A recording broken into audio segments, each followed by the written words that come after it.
Now, as you know, as we all know, Jamaica's 2022 World Cup qualifying hopes have ended after being clipped 1-0 at the National Stadium. Simon Preston was there.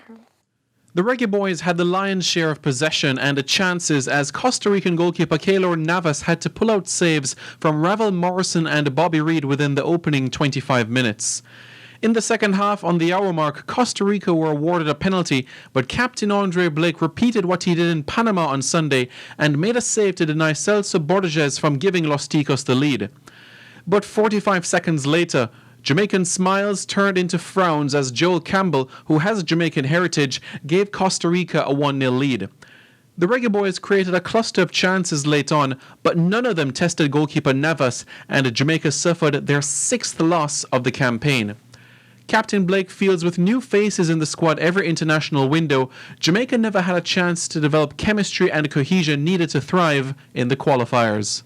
I'm going to say one thing, and it's very important. We're playing against teams that have been building for 5-6 years, and we are very new, and things like these happen. You don't just build a team in 1 week or in 1 month or even in 1 year.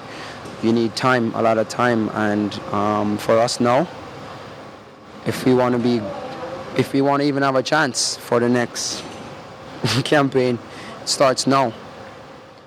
And you need to play together, you need to spend time together, and you need to suffer together. Interim head coach Paul Hall was frustrated that the team didn't win the game after dominating. I get sick of being in promising positions and then losing the game. It's just not good enough. Us as a group have to question ourselves, and I didn't say too much in the changing room because tempers can fly. You've got to reflect on everything, but you also got to ask us. I just left them with a question: are we good enough as a group? Did we perform enough as a group? Did we answer all the questions that were posed of us? And we probably didn't.